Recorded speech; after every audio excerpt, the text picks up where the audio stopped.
पूनम आपके साथ स्वागत है आपका भारत की खबरें में। आज देश भर में क्या कुछ बड़ी घटनाएं घटी, राजनीतिक गलियारों में क्या कुछ हलचल देखने को मिली और खेल जगत से लेकर बॉलीवुड जगत के हर खबरों से करवाएंगे हम आपको रूबरू। मगर आइए उससे पहले देख लेते हैं सुर्खियां।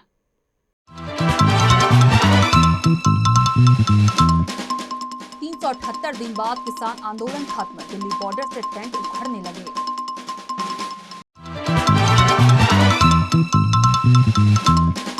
सीडीएस बिपिन रावत का चौपर धुंध में बहुत नीचे उड़ रहा था, टूरिस्ट ने रिकॉर्ड किया, ब्लैक बॉक्स भी मिला।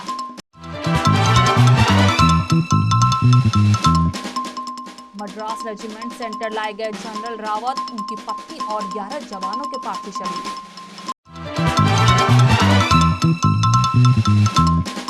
सीएम गहलोत का स्वास्थ्य विभाग को निर्देश, 18 और इससे ऊपर के सभी लोगों का टीकाकरण सुनिश्चित करें।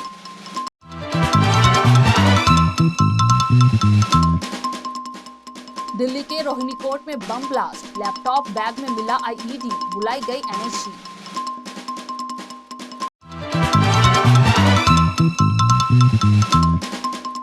विराट कोहली नहीं छोड़ रहे थे कप्तानी, बीसीसीआई ने दिया 48 घंटे का अल्टीमेटम, फिर रोहित को सौंप दी कमान।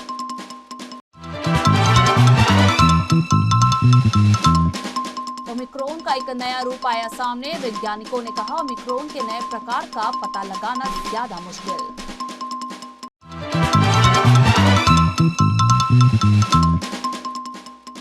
यूपी में अब पहले की तरह कब्रिस्तान नहीं, तीर्थों पर खर्च होता है धन, सीएम योगी बोले।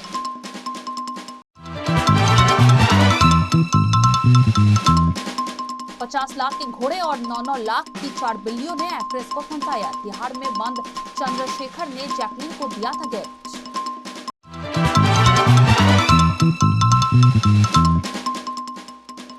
विकी कौशल से शाही शादी का 75% खर्चा उठा रही कैटरीना कैफ, कपल को फ्री में दिया गया है वेडिंग मेन्यू।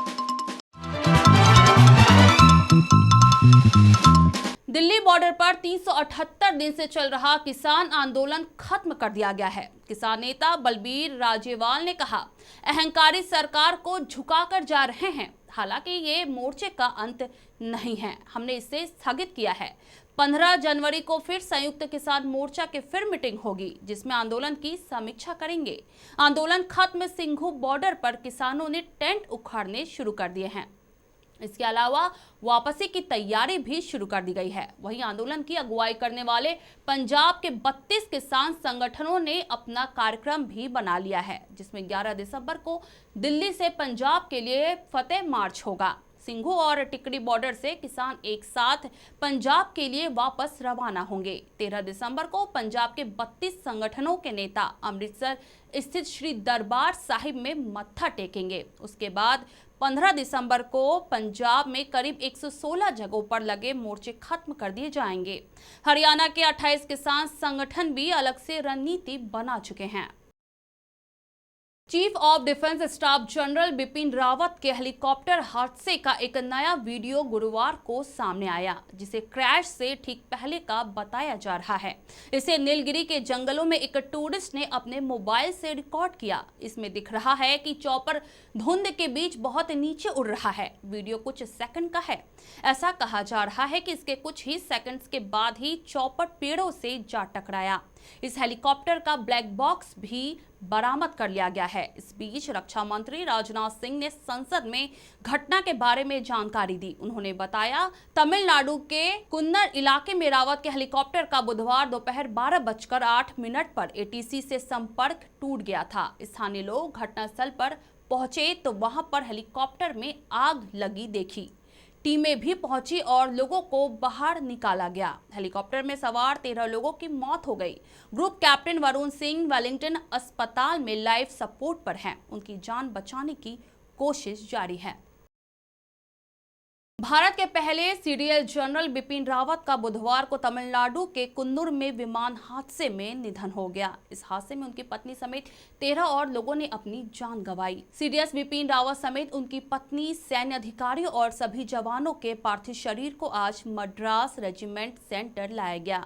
यहां सैनिकों को श्रद्धांजलि भी दी गई। इस बीच भारतीय वायुसेना प्रमुख वी आर चौधरी गुरुवार को कुन्नूर में घटनास्थल पहुंचे। तमिलनाडु में कुन्नूर के पास हेलीकॉप्टर दुर्घटनास्थल से Mi-17V5 हेलीकॉप्टर का फ्लाइट डेटा रिकॉर्डर और कॉकपिट वॉइस रिकॉर्डर बरामद किया गया है। वायुसेना ने हादसे की जांच के आदेश दे दिए हैं। रक्षा मंत्री राजनाथ ने संसद में दिए बयान में कहा, इस हादसे में 14 में से 13 लोगों की मौत हो गई। इसमें सीडीएस बिपिन रावत, उनकी पत्नी मधुलिका रावत, उनके सैन्य सलाहकार brigadier Lidder staff officer lieutenant colonel Harjinder Singh और 9 अन्य सैन्य सुरक्षा बलों के जवान थे। Group captain Varun Singh life support पर हैं।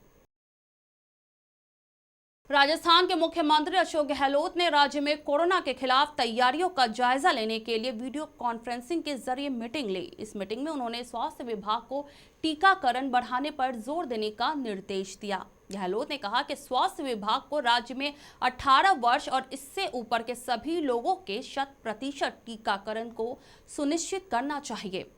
इन वर्ग समूह में से कोई भी टीकाकरण से वंचित नहीं रहना चाहिए। मुख्यमंत्री अशोक गहलोत ने कहा, वर्तमान समय में कोरोना से सुरक्षा के लिए टीकाकरण ही जरूरी उपाय है, इसलिए इस काम को प्रमुखता से पूरा किया जाना चाहिए। उन्होंने टीकाकरण कार्यक्रम को जमीनी स्तर पर 100% पूरा करने के लिए कार्य योजना तैयार करने के भी निर्देश दिए। वहीं उन्होंने कहा कि जिन जिलों में टीकाकरण की रफ्तार कम है, वहां लोगों को इसके लिए प्रेरित किया जाए। उन्होंने ये भी कहा, जिन लोगों ने अब तक टीका नहीं लगवाया है, वो इस बात को समझे कि इससे दूसरों के लिए भी खतरा है।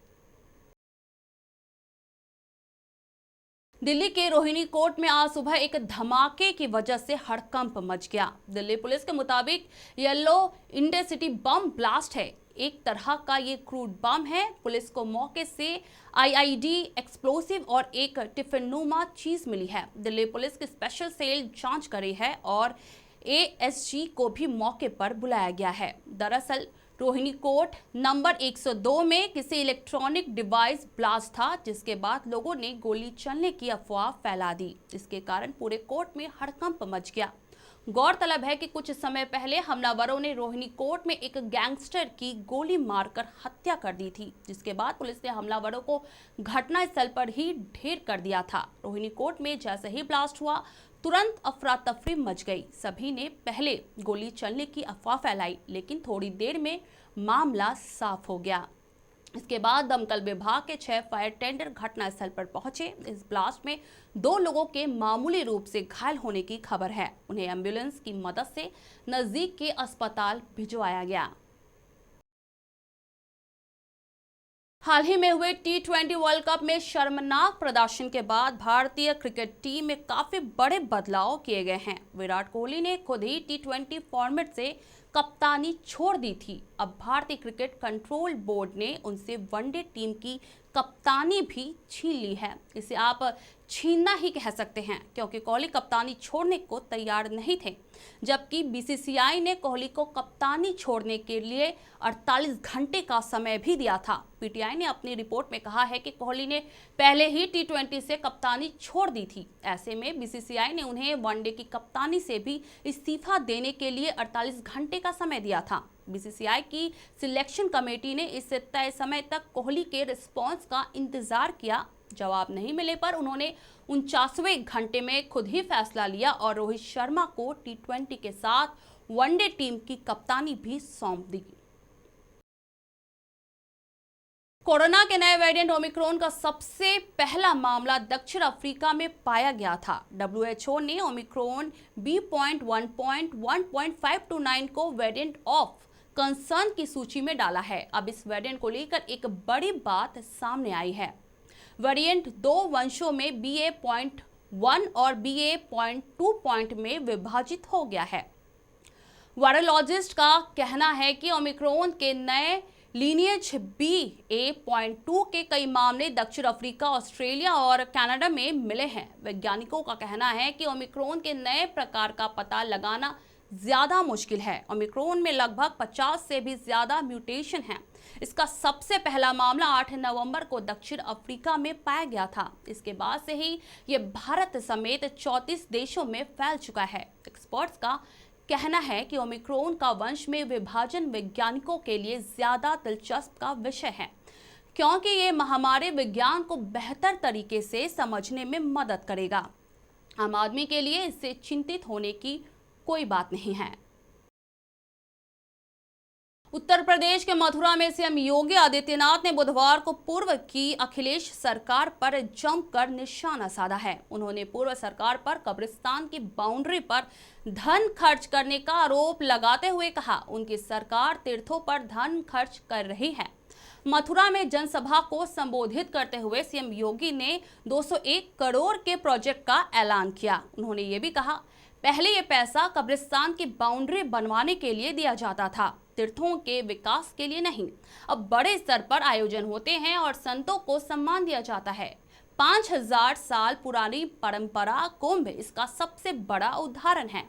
सीएम योगी आदित्यनाथ ने अयोध्या में राम मंदिर निर्माण के मुद्दे पर भी विपक्ष को आड़े हाथों लिया। उन्होंने कहा कि अगर राज्य में दूसरी सरकार होती तो ये संभव नहीं हो पाता। सीएम ने यह भी कहा, पीएम नरेंद्र मोदी के कारण अयोध्या में राम मंदिर का निर्माण हो रहा है। क्या ये मंदिर कांग्रेस बनवाती या बसपा इसका निर्माण करवाती? और बबुआ के बारे में आप क्या कहेंगे?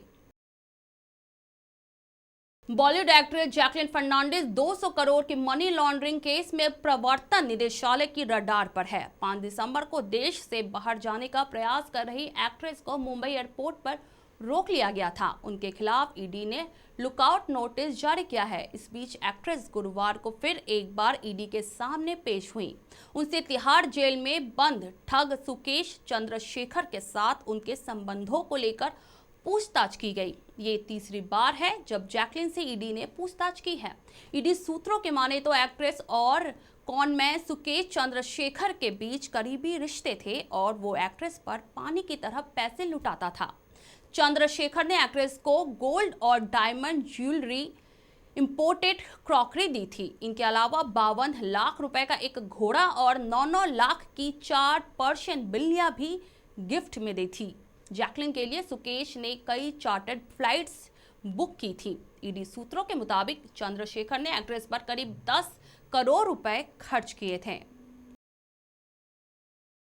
कटरीना कैफ और विक्की कौशल आज यानी कि 9 दिसंबर को राजस्थान के 6 सेंसेस फोर्ट में फेरे लेंगे। इस बीच खबर आ रही है कि इस शाही शादी का 75% खर्च कटरीना खुद उठा रही हैं। बाकी बचा हुआ 25% खर्च का जिम्मा विक्की ने लिया है। इसके अलावा शादी के सारे बड़े फैसले भी कटरीना ही ले रही हैं। बॉलीवुड लाइव की रिपोर्ट्स में ये दावा किया गया है। बॉलीवुड लाइव की रिपोर्ट्स के मुताबिक विक्की कटरीना की शादी के लिए सवाई माधोपुर में 6 सेंसेस फोर्ट वेडिंग वेन्यू मुफ्त में दिया गया है, क्योंकि प्रॉपर्टी मालिकों को उम्मीद है कि इस तरह की हाई प्रोफाइल शादी से इस फोर्ट को काफी प्रचार मिलेगा। तो चलो, वेन्यू तो मुफ्त हो गया, अब बाकी तामझाम का क्या? इस बारे में बताया जा रहा है कि शादी में हो रहे खर्च के चेक्स कटरीना खुद साइन कर रही हैं। ट्रैवल, मेहमानों का खर्चा, outfits, decoration, wedding card, security arrangements और अन्य कई बड़े खर्चे कटरीना ही देख रहे हैं। फिलहाल आज के बुलेटिन में इतना ही। कल होगी फिर आपसे मुलाकात, सेम टाइम सेम चैनल पर। तब तक के लिए देखते रहिए सीएन राष्ट्रीय। नमस्कार।